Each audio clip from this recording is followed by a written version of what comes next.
one non-cover, and now people are turning into terrorists. They go for two down 15 and then don't go for two. When they were about to go for two, they had two up, and then they said, nah. Are you kidding me? Going for two down 15, and of course not getting it. People call in and yell at just bet the service academies. Now people are yelling never bet the service academies. The Big Bets on Campus podcast. All right, here we go.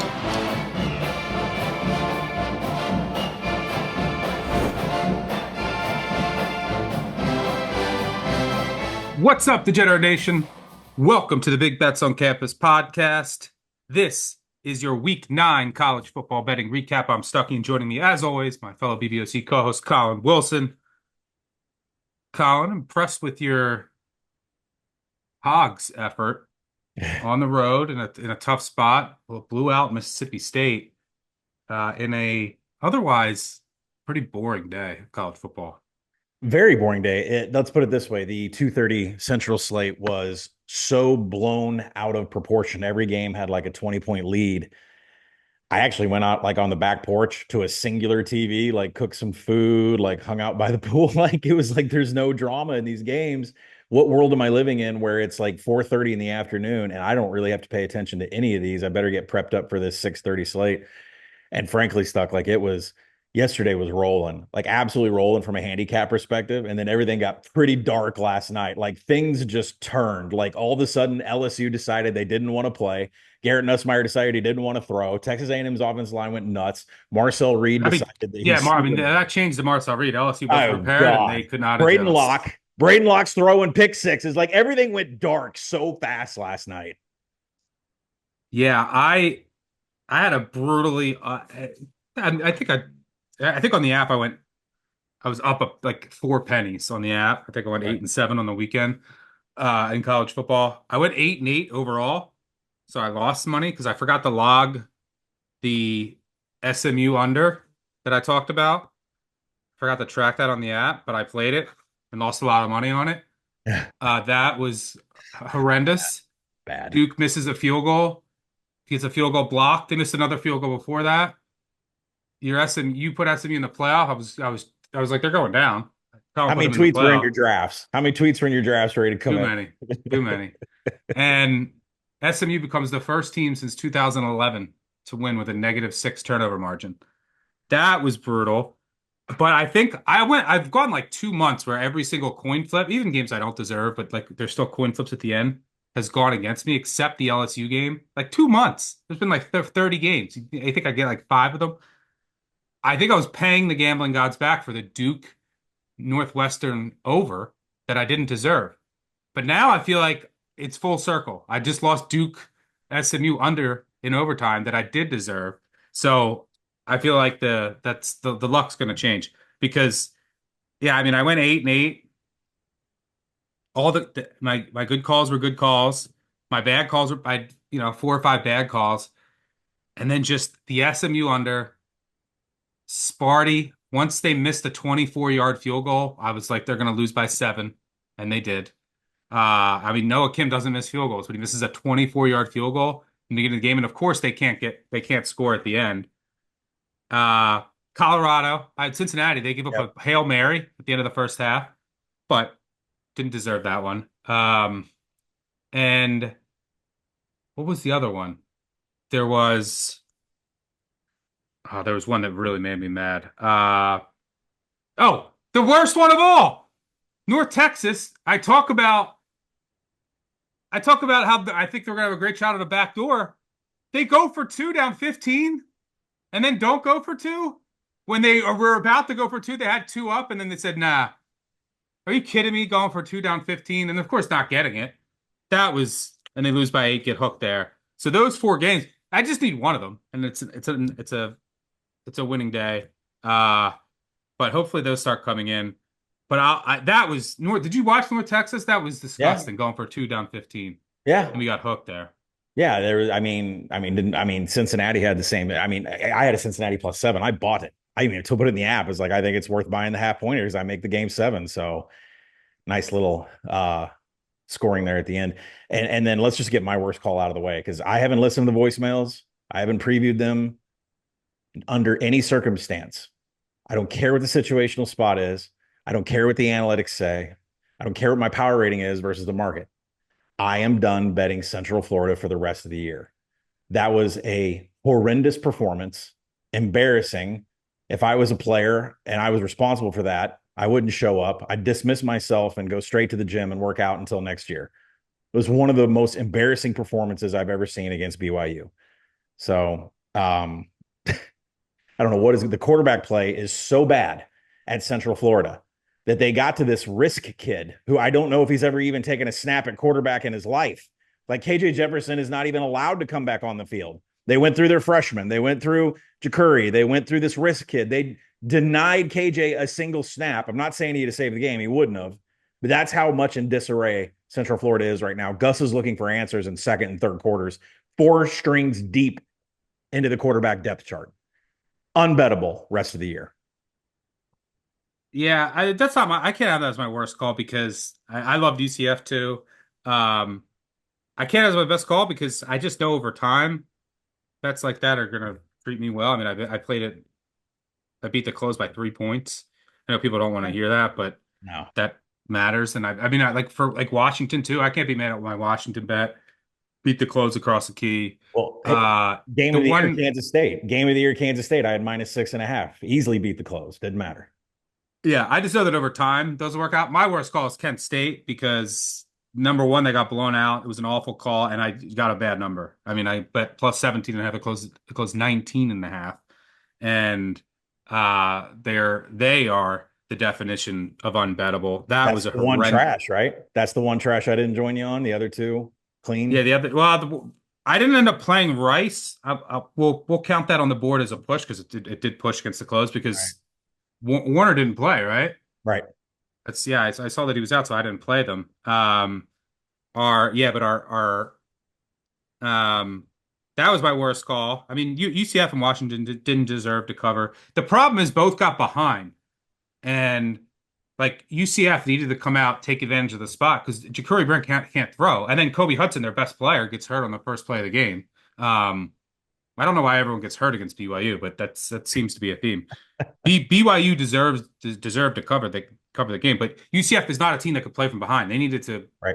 come out with their hair on fire and then keep running it. I mean, what did they run for 7 yards per carry? But Curry Brown can't throw it, and he threw a couple picks. But credit to BYU in that spot; they deserve that game. Washington, the same thing. I mean, you throw that fluky pick six in the beginning of the game when you're driving the field, and then you fell behind. Indiana, there was a clear, huge drop off, huge from Rourke to Jackson. Jackson made some nice throws, but he also had a pick that he threw it right to Washington, but it got dropped in the second half. I think that was their only pass attempt in the second half was a dropped pick, so they didn't have to throw it. But credit to Indiana for a well-deserved cover. But yeah, worst call by far was Kent State because I got a terrible number and it was the dead wrong side. Before we get to voicemails, we'll do best call bet regret.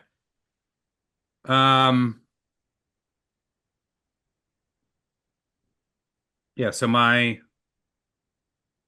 You want me to go first? yeah, I can go. But I mean, my losses on the day were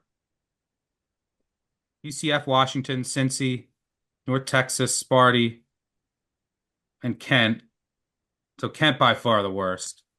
But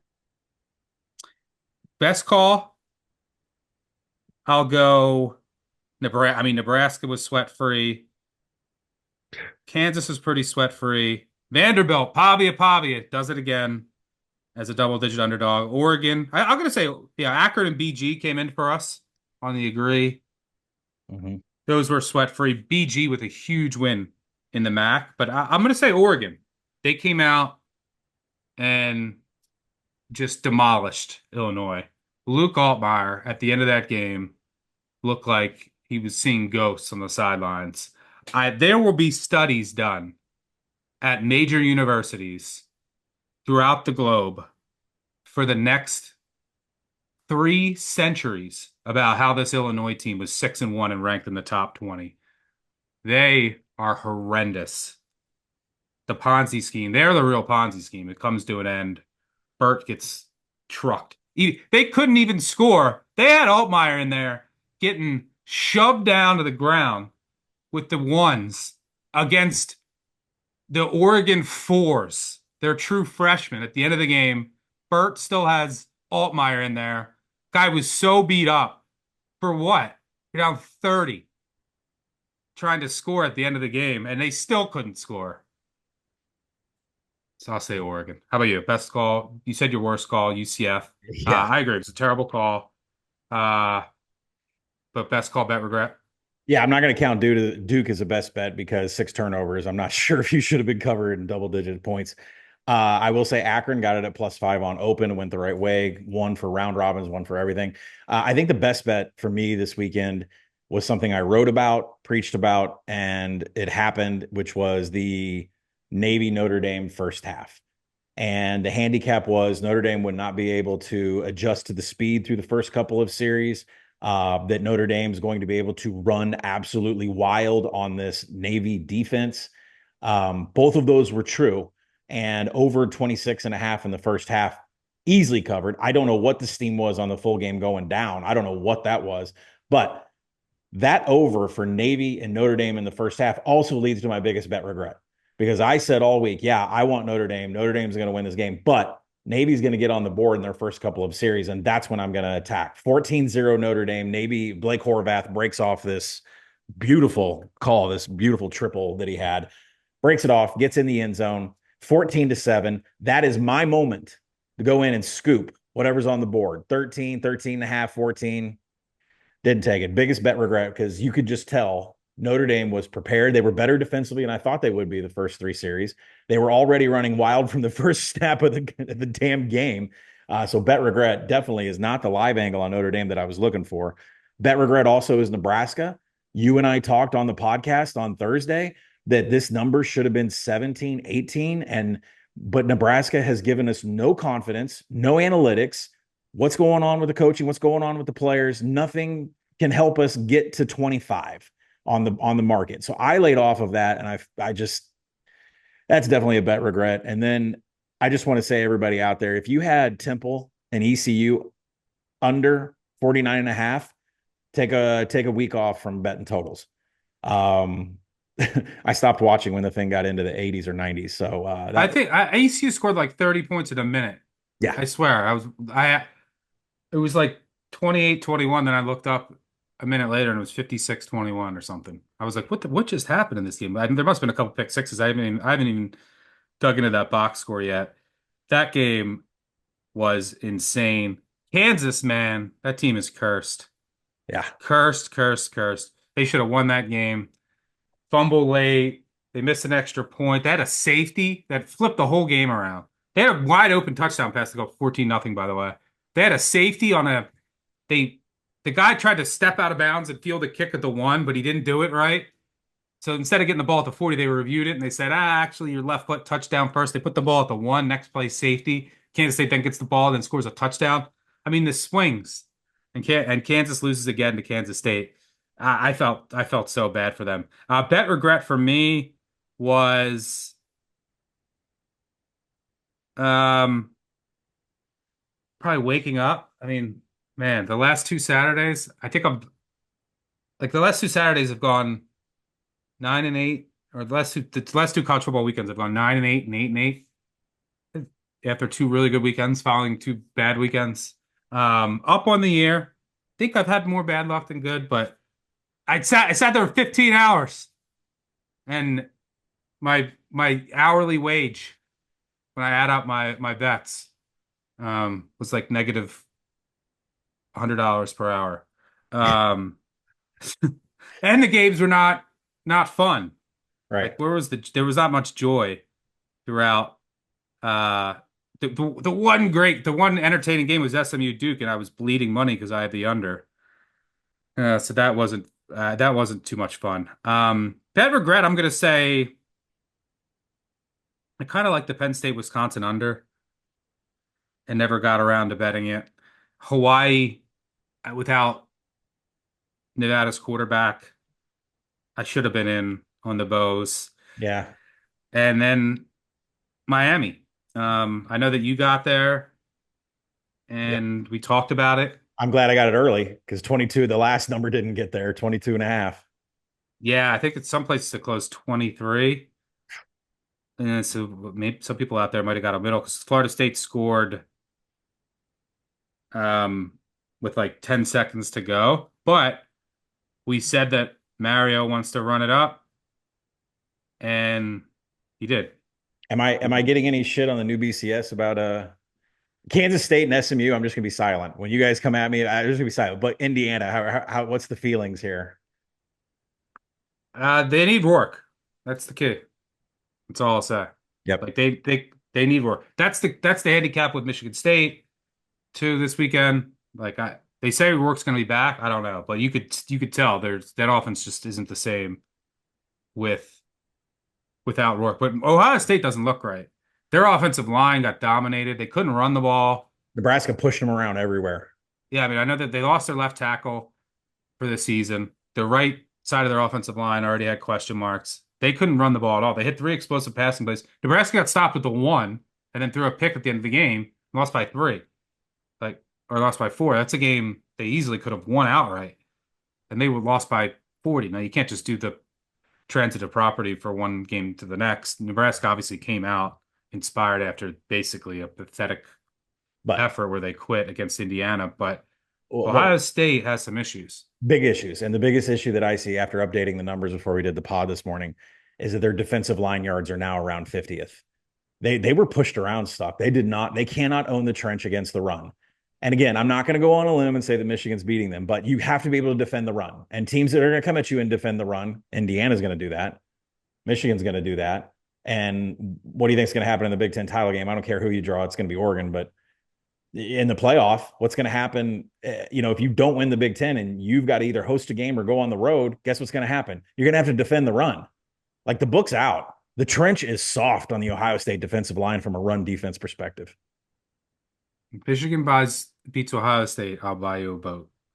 Um, so yeah, other than that, I think every ranked favorite won, so there was no upsets.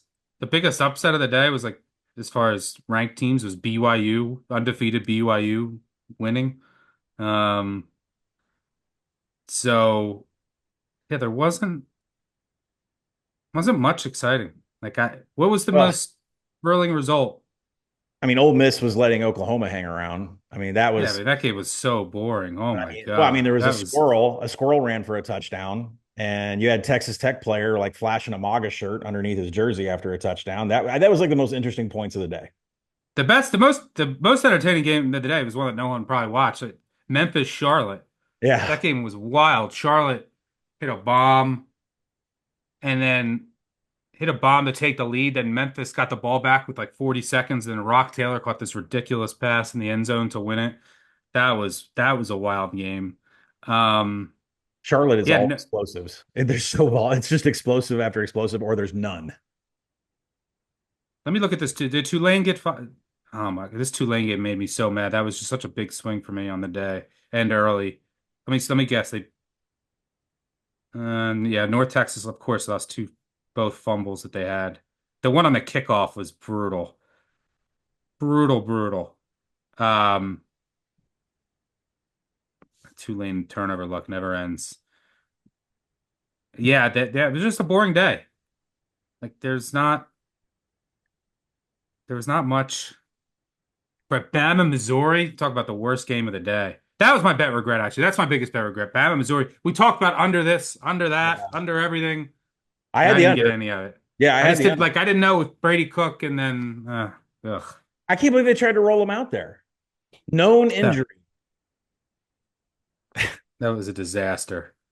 Listen, Absolute disaster. before we listen to the voicemails, who the hell is Mike Elko talking about when he says we're not preaching BS, we're not fake, we're not politicians? Those comments that he made, was that towards Jimbo or was that towards Brian Kelly? Somebody got in my mention, said it could have been drink. I'm like, nah, it's not drink. I mean, Hugh Freeze does that kind of shit. Like, who is Elko talking about? This is insane. think it was a little bit of both. Drew Pine, by the way. Oh God. That's my bad regret, not fading Drew Pine in some form or fashion. What did he finish at 6 of 12, like 3 picks or something? I mean, unbettable. Yeah, deep. By the way, yeah, I mean the Navy. It all started with Navy Notre Dame. Like that game was so hyped up and it was awful. No, Navy's all their luck came to an end. They were blowing out bad teams, and they were getting so much luck, turnover luck, red zone luck. It all came crashing down. You go -6 turnovers, unless you're SMU, you're gonna lose. And you play a good team like Notre Dame, you're gonna get blown out. And Notre Dame was gonna beat them, I think, regardless. You throw in 6 turnovers, it's lights out. All right, let's get to the voicemails. I haven't listened to them either. Colin Stuck. I'm just calling to make sure you guys' Google works, because clearly I don't think it worked this week. Otherwise, you would have known Signetti is him. All this guy does is cover. Money printing machine. Love you guys. We're in the money. We're in the money. We bet Signetti. We're in the money. Not you, Stucky. When are you going to learn to quit fading Signetti? It's unreal. You say the same thing every week. Please just take your advice. You say it almost every time. Wake up. Veteran Service Academy. Bet Indiana. I know Navy didn't do that today, so that did go back on me. But get on board with that. Are you just going to hop on the SIG train or what?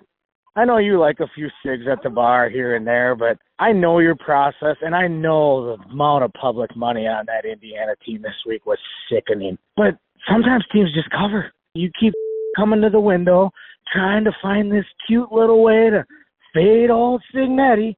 Google him. He wins. He covers. If I'm going to keep calling every week, I might as well formally introduce myself. My name is John. I'm from Bloomington, Indiana, and I am a Hoosier. Stucky, what clown costume are you picking out to wear this Halloween? You keep fading the Hoosiers. We are going to win every game. Colin's already told you we're going to beat Ohio State.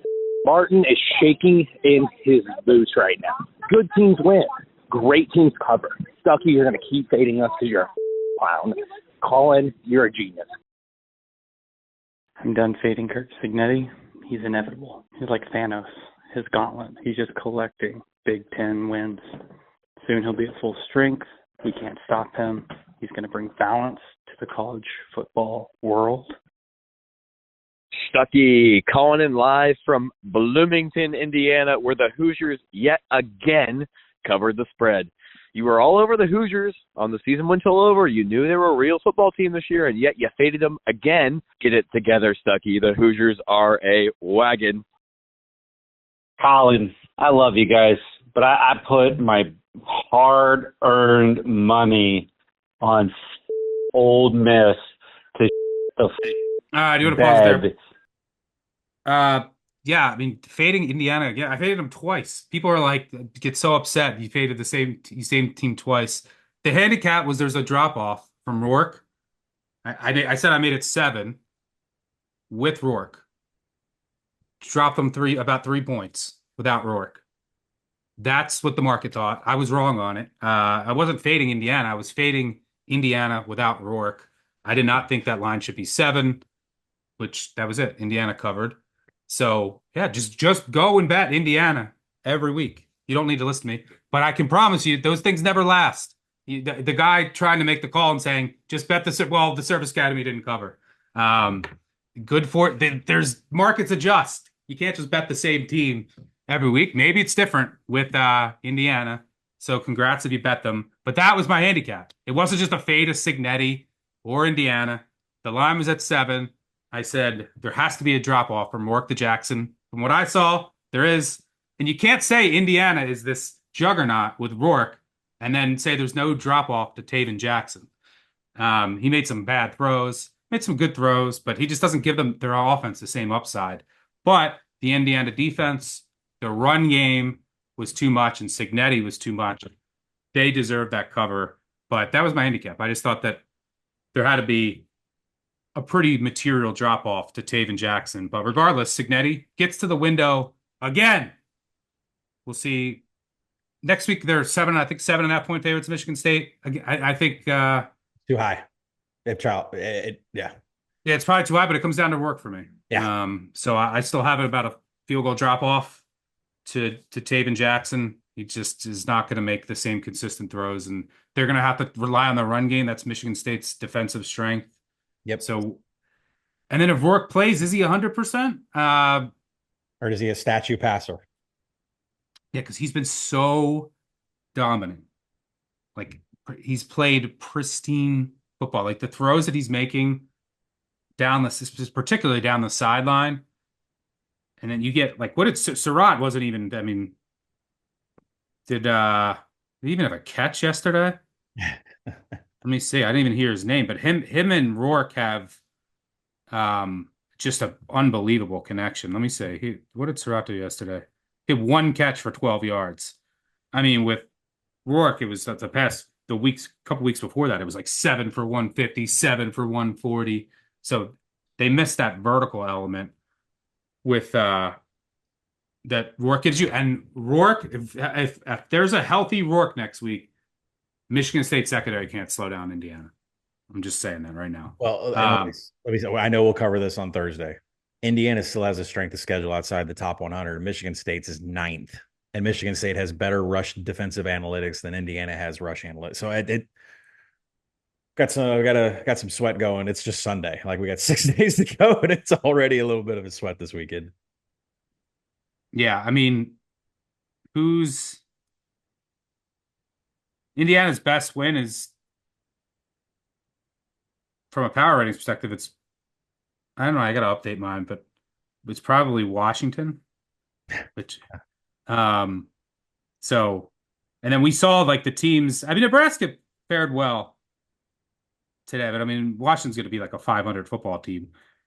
Northwestern got destroyed by Iowa. Oof. Mm-hmm.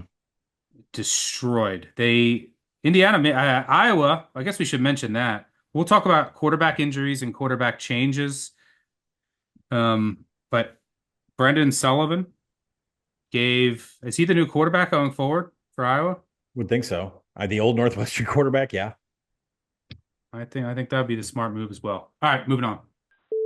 Can we talk about Colin Wilson's post-show win expectancy over the last 4 weeks for his overdogs, losing outright and not even sniffing a cover today?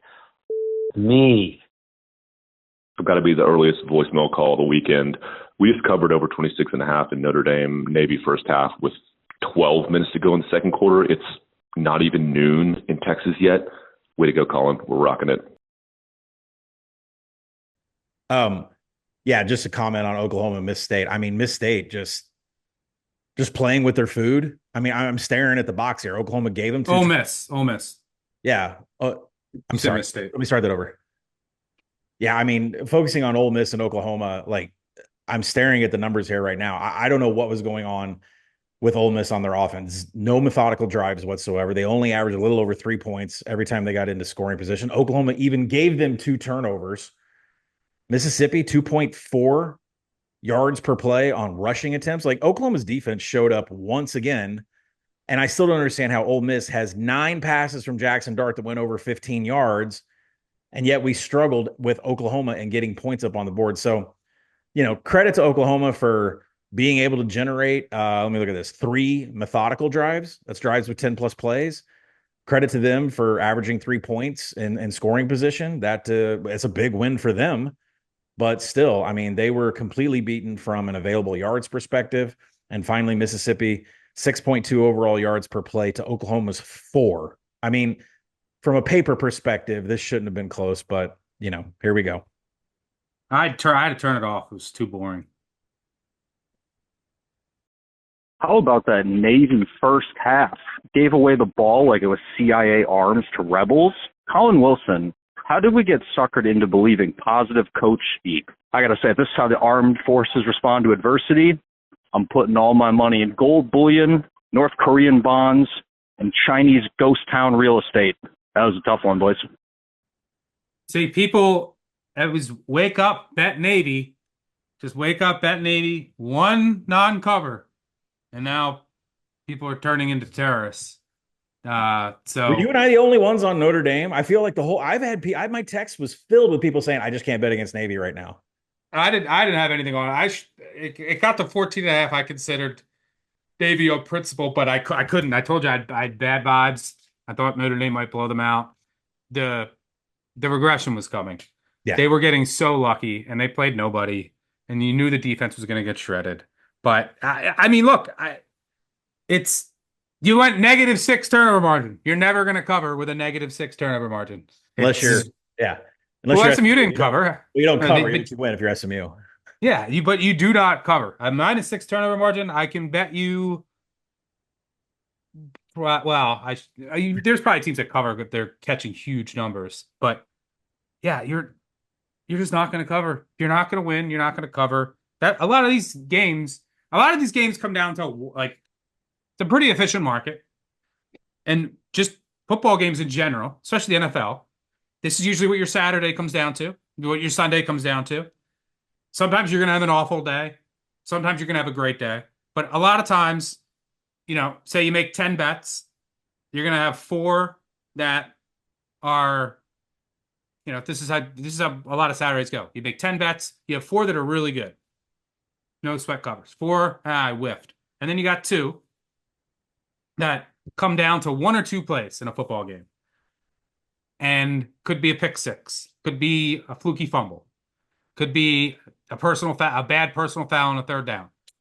Those 1 or 2 games that swing the win probability wildly in one direction or the other. That's basically what we're sweating on a day-by-day basis. Do those 2 games go your way? Do you split them? They go against you. A lot of times that's what your Saturdays come down to. Well, if you have a -6 turnover margin, there were 6 of those plays that went against you. You're not covering when it comes to that. But Notre Dame, did whatever they wanted on offense, through the air, on the ground, and Navy did some things offensively, but you can't turn the ball over 6 times. That's basically all it comes down to. So there's no need to sell secrets, trade secrets to the enemy. Navy's still a good football team, but they had that coming to them. And there's no reason to jump off Signetti when he doesn't cover. Indiana is a good football team. So congrats to Indiana for keeping it going. Navy, it was a hell of a run. Stuckey, Colin, you guys are always picking against my Irish. Do you know what Navy stands for? Never again volunteer yourself. And never again should you bet on these service academies, dude. All right, so we didn't bet on Navy. Yeah, so we get people call in and yell at just bet the service academies. Now people are yelling never bet the service academies. This is what it's Indiana loses by 14 next week. They'll get calls. Why did you not? Why are you betting Indiana? Never bet Indiana. That's a basketball program. It's 1 week. Don't overreact to 1 week. Never bet. Why are you betting the service academies? Last week it was why are you not waking up and betting the service academies? Unbelievable. Well, yeah, neither of us had Navy, by the way. All right, moving on. You know who is a good basketball team? The Arkansas Razorbacks who blew out Kansas last night. You talking charity exhibition games, the least meaningful results in the world. By the way, we sat Adu and a bunch of other players. We still blew Kansas. They mean nothing. By the way, we are on to basketball season here in Lexington, Kentucky. A pathetic effort. I've never seen this team look. They've been bad. They've had bad teams. I've never seen this team look as lifeless as they have the last 3 games under Stoops. Lose to Vandy at home in a bad. They looked bad. Go to Florida, get out physicaled, get called out by Stoops. He said it was embarrassing. It was embarrassing. Come home and get embarrassed by Auburn. Boy, I mean, I don't know if I can bet this team. Like Nico laying over 2 touchdowns. Is that like guy can't complete a forward pass? But do I want to play Kentucky? It's a sad state of affairs. The next home game, by the way, is in I think they're at Tennessee. Then a bye, then home against Murray State. It'll be college basketball season by then. 14 people will be at that game. Sad. Then they're at Texas and then home against Louisville. People will still go to that game. Do you know who you're the biggest fan of in college football right now? Kurt Signetti. Louisiana Tech. Arkansas has 5 wins. Tech can do it. And because of what you did 2 years Sonny Cumbie season. There, I'm going to pause that. You go ahead. Say that again. Say it again. I've seen Kentucky over the past 20 years. I think Kentucky lost a La Tech at home once. I've seen Kentucky lose. No. La Tech's on Arkansas' schedule. I'm saying Arkansas has 5 wins. I know. That's what I'm saying. I said I've seen Arkansas lose to worse teams. At home over the years. Didn't it was at ULM. That's who I might be Citadel in 92. Yeah. Toledo. Sonny Cumbie season, baby. Chad Morris ain't walking through that door for the Razorbacks. So Louisiana Tech. Let's see. I think they beat. I think I recall them beating Arkansas. Let me see. No, you got your ULMs. You got your Coastals that lost by 1. Toledo came in and beat Bielema. The Citadel in 1992. See all this trauma? Sonny Cumbie season, baby. Oh, Arkansas beat them in 2016 by 1. Do you remember this game in Fayetteville? Oh, my God. Let's see. 2016, Arkansas. I still can't believe people are calling and saying, why never bet service academies? Yeah, I think that was a Dan Enos offense. It was a Dan Enos offense. This game, I think this is I had La Tech in this game. This is why I remember it. I think Arkansas had to score late to win. Dan Enos called a winning play in the red zone? Crazy. They did. They had a 8-minute drive at the end of the game to win. And it was like with 5 minutes to go. Austin Allen on 4th and goal, down 20-14, throws a touchdown pass to Jeremy Sprinkle. Ooh. This Arkansas team must have been bad. It was such 2016. It was pre-Chad. Revenge, baby. La Tech revenge from that game. God, here we go. They don't forget that down in Reston. All right, moving on. Reston, home of Scotty Thurman. Moving on. This one goes out to Stuckey. I'm the bouncer here at Club Lit, and because of what you did 2 years ago, hyping up this team, now after every time this team covers a spread, I'm cleaning up human in every urinal around the place. You, Stuckey. Club Lit for life. Yeah, hey, Stuckey. Hey, Colin. This is Matt Ja Rule. What has Nebraska done to earn your trust? Are you me right now? Great teams cover, and we're greatness, okay? UTEP, cover. Colorado, cover. Northern Iowa, cover. Rutgers, cover. Ohio State, yeah, easy cover, buddy. Stay in your lane, bro. You know, I really thought I would go this week without calling you guys, but alas, that's impossible because we have Duke. If we go back in our little DeLorean, remember how the Duke Northwestern under everyone in the it's never enough when you're Duke. So let's pick the field goal at the end. Easy field goal, no big deal. Block, boom, touchdown, boom. Also, just to get it out of the way, it was not a good showing for the Buckeyes this week. I'm sitting here with SMU team total over 30. Literally no one probably else has this but me. We get OT, miraculously, blocked field goal. I'm like, oh my God, there's a chance. SMU, quick score. All right. Duke, first play, touchdown. I'm like, holy, I got hope here. And then this scumbag, Manny Diaz, wants to go for 2 to win it at home like he's a 21-point road underdog. I'm so glad they didn't get that. Yeah, I lost my bet, but Manny Diaz.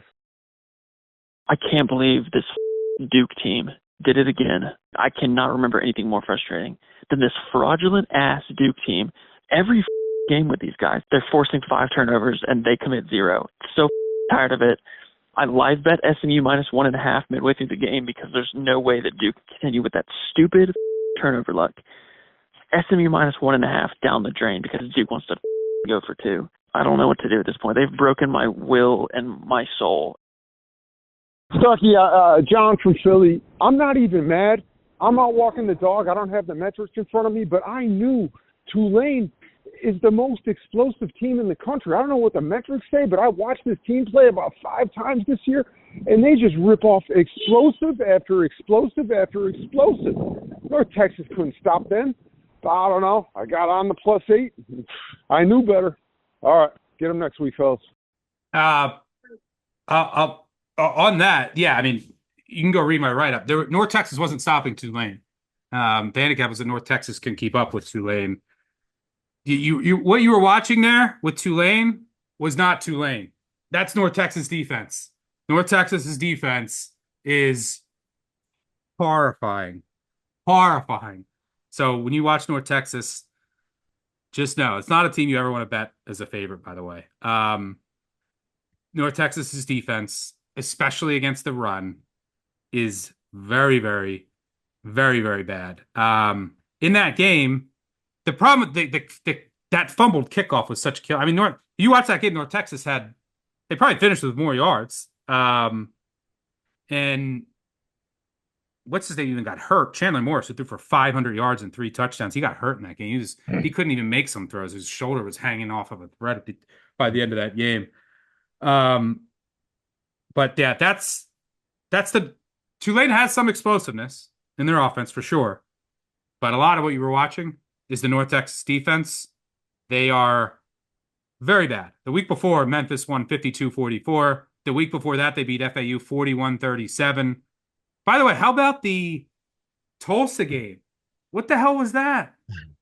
Tulsa, how did Tulsa came back to win? UTSA is a corpse. I think there was some box score fraud going on in there. I don't care how much fraud is going on. They were down. What were they down? They were down 35-7 at the half, weren't they? Oh, that's what I tweeted out. Yeah, 35-7. They won 46-45. That was 39-10. Tulsa 39-10. That's one game I didn't watch. Yeah. Yeah, that was one of the most wild things. But there was, let's see here. UTSA won in yards per play, both passing and rushing. Tulsa even had more turnovers and they still won this game. Crazy outcome. Someone just tweeted me there's no late games next weekend. And then I looked at the schedule. I just made a joke. I said they don't want to go up against the MLS playoffs. But he's right. 7:00, Colorado State, Nevada. That's it. Is that really it? Is there a Hawaii? Yeah. There's not a Hawaii game. How is this the schedule? What are we doing? Are we? I guess we're doing basketball. There's no college basketball yet, but that's starts on Monday. Yeah. What is going on, college football? Yeah, the only 8:00 or later kicks are all at 8. The Fraud Bowl between Pitt and SMU. TCU, Baylor, and then Colorado State, Nevada. Oof. Kentucky, Tennessee is the other one. This night slate next week. Wisconsin. Here's the games after 7:30. They're all. No, here's the games that are. I guess Louisville, Clemson. Here's the ones that are 7:30 later. Louisville, Clemson, Texas A&M, South Carolina could be decent. Wisconsin, Iowa, USC, Washington, Georgia, Southern, South Alabama, Kentucky, Tennessee, the Fraud Bowl, TCU, Baylor, and Colorado State, Nevada. Then nothing after 8:00. What the hell? Has something not been moved to later yet? I don't know. We'll have to keep an eye on that. Very bizarre. Moving on.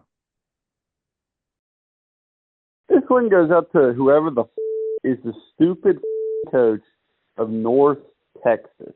Why the would you go for 2? It's 45-30. The extra point, you're down 14. I genuinely can't even believe this bet isn't going to hit by a half point. Is this real? This North Texas poverty program. Hey, Colin. Hey, Stuck. I just can't fathom my head how Rice can push another spread.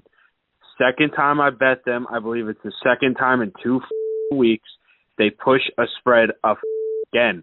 I need them to win money. I'm not trying to get it back. I would like more money, please. Win me a bet. I'll say on Rice, I would be happy with getting your money back there. I like them too, but there was quarterback uncertainty. They covered on a kick return touchdown. So they gave up a field goal to get on 17-3, and then on the ensuing kickoff, they took it to the house, which was the only way that they were going to push that game. It's just they need EJ Warner, let's put it that way. The kid DeVilliers, I don't even know how you pronounce his name. Right. He went 14 of 30 for 88 yards. Like,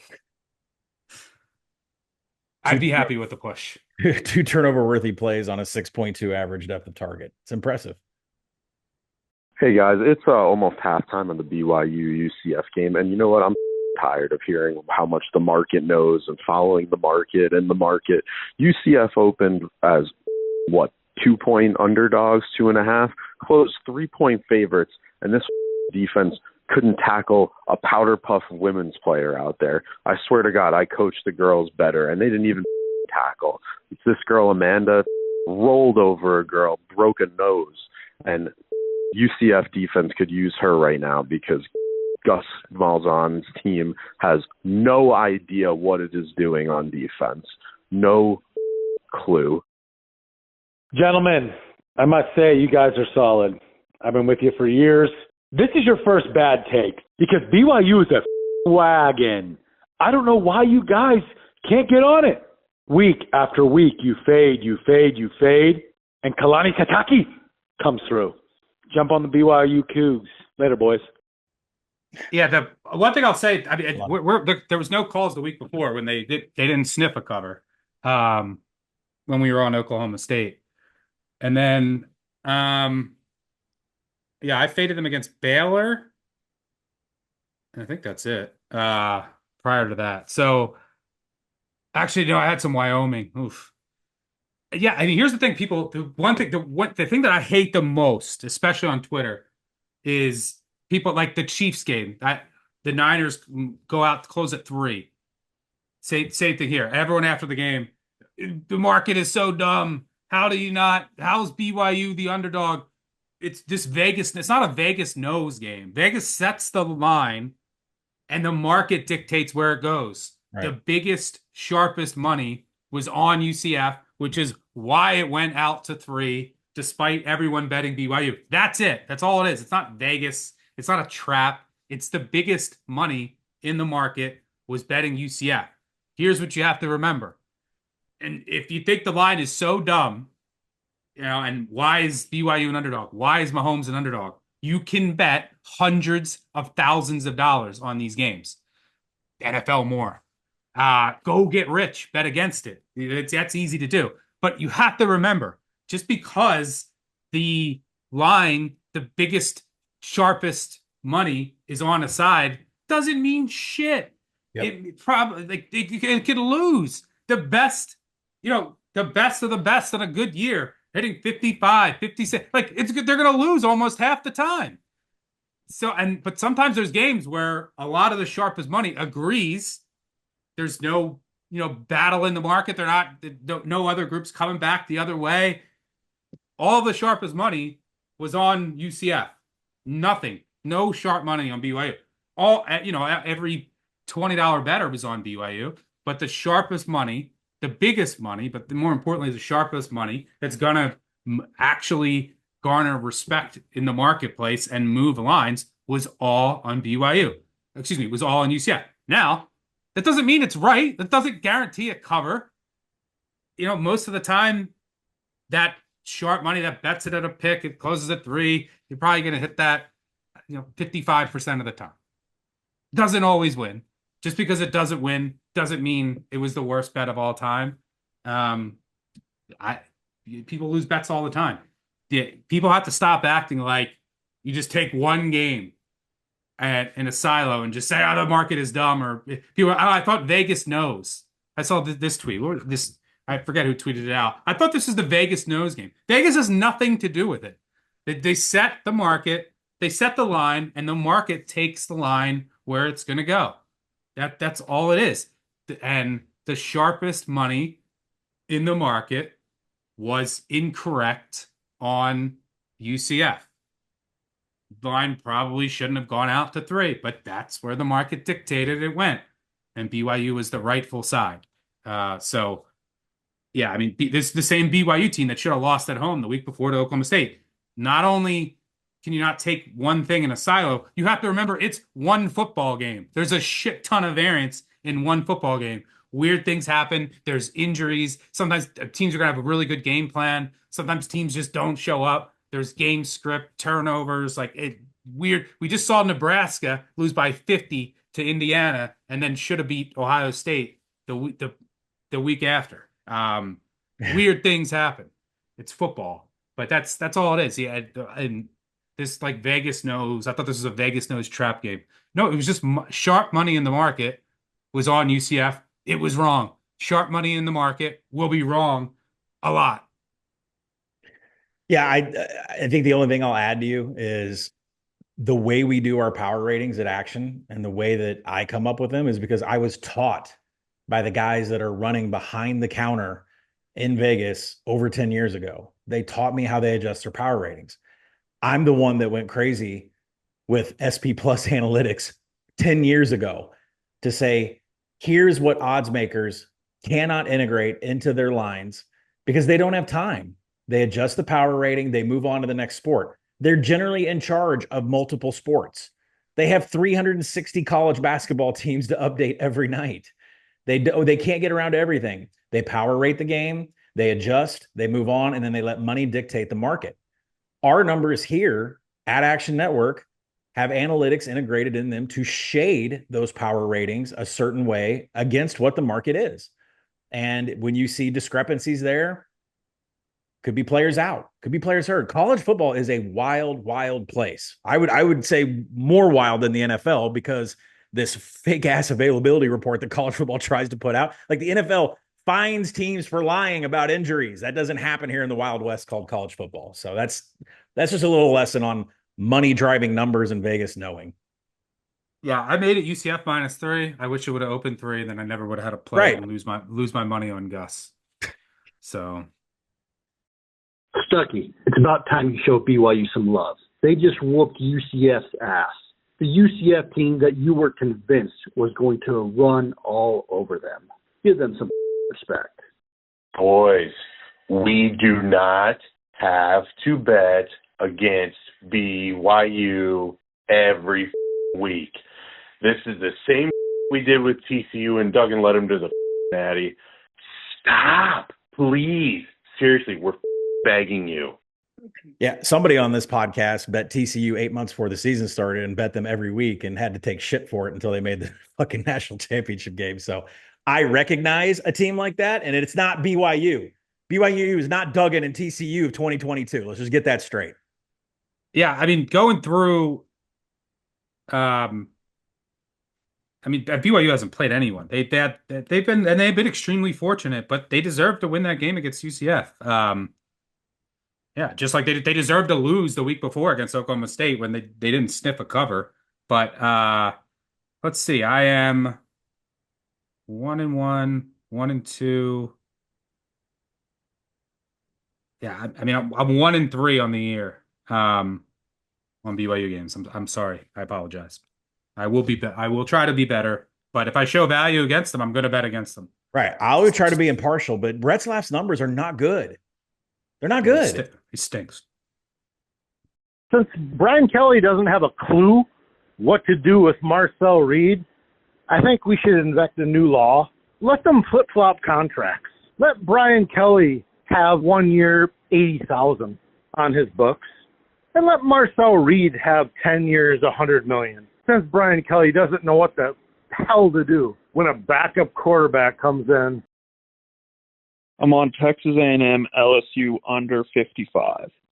The first half were golden. Connor Weigman and his broccoli hair can't move the ball. He's throwing it 10 yards over guys' heads.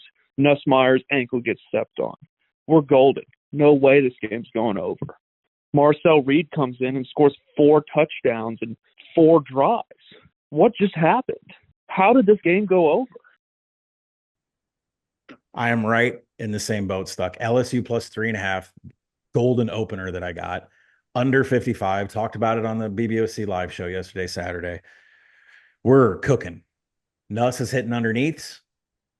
I got some troll on Twitter telling me that I don't understand Nussmeier's passing and what cover 3 is, and Aaron Anderson's blowing, through that coverage and having explosives. We're looking pretty smart. Marcel Reed comes in the game, and Garrett Nussmeier just all of a sudden figures out he's Phillip Rivers. Just pick 6 here, pick 6 there. The interception areas are just the worst passing mistakes I've ever seen. It's like LSU quit. And I don't want to give Brian Kelly credit, but that whole pounding on the table and we have them where we want them, we just can't put it. That's a true fact. And I can't imagine. I think we got lucky with Ole Miss having money on LSU. I just can't imagine going full game on LSU. I'll go first half on LSU all day, but this shit's getting old. But the Marcel Reed factor, we both love Marcel Reed. And I've said weeks ago, this is the reason A&M will make the playoff. It's because of Marcel Reed matching Colin Klein's ability. You didn't have A&M in your playoff. You're up. No, to I didn't playoff. know. It's Don't because say that. No, you can go back and rewind the tape. I said in the summer, I said Marcel Reed is better for Colin Klein's offense. I've said that the whole time. Yes, Colin Klein's don't say you had him in the playoff. I'm the one with them in the playoff. You have Florida State. You have Florida State in your playoff. No, it's not what I'm not saying that A&M would have been in the playoff. I've always said that Marcel Reed is a better fit. Marcel Reed's a better fit for Colin Klein, right? And if of course. If I had known that going into the game, Marcel Reed would have been the quarterback. I don't think I'd have been betting on LSU. So, well, I will say that part of it was that LSU wasn't prepared. Now, you could put that on the coaching staff, but they weren't. They were expecting Wegman. They were prepared for Wegman, and they did not know how to adjust to the read option and quarterback run game. Now, South Carolina will this upcoming week. They are great against RPO quarterbacks. Yeah, but I'm curious to see what A&M does. The obvious answer is Wegman doesn't see the field again this year, and it's just the Reed show. But there is something to having both and this dual offense, right? Like having the ability to say, okay, for a couple drives here, we're struggling to run the ball with Reed.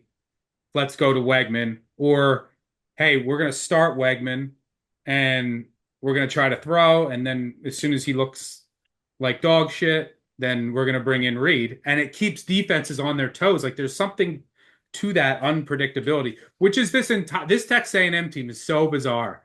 Like if you just they are a crazy team. I love them. I hope they make the college football playoff.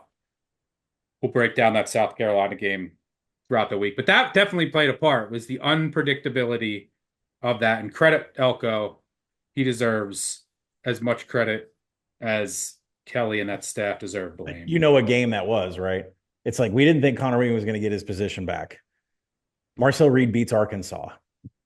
A week later, Wegman's healthy. He comes in against a Missouri defense who's suspect in the secondary, right? Because Missouri can defend the rush. And what happens? Weigman starts. He goes 18 for 22, and Texas A&M beats Missouri 41-10. So you're right. They have the element of both. I wouldn't automatically assume it's Reed's job against South Carolina. What's up, boys? First-time caller. How does Brian Kelly continue to draw me and legitimate programs in? Is it his recently found Southern accent or his crystallized Jameson dots on his forehead? The Gamecocks should have told us all we need to know about this fraud. But no, I still believe in this dumpster diving rat. Take your 401k and load on Bama next week, because this gag artist couldn't win a big game if his firstborn son's college scholarship depended on it. Oh, Colin Wilson, you are so fortunate that your beloved Nittany Lions get to play a team that is led by Braden Locke yet again. Wisconsin is absolutely unbettable. How many times have I seen this team be up or even just covering by a little bit, and boom, a pick six changes the momentum of the game? I know Ohio State played like today, but guess what James Franklin's kryptonite is? His Mr. Potato Head looking ass cannot beat Ryan Day. And you know what? You, Braden Lott, Penn State. Hey, I can tell you when Wisconsin's going to lose. Every time I bring them to the live show on Saturday, they will be covering most of the game, and then there will be an ungodly Braden Locke event, then it's over. No recovery every time. I think the storyline of an overall boring weekend of college football, like I always write down like all the things I want to talk about from a national standpoint. Indiana was impressive again.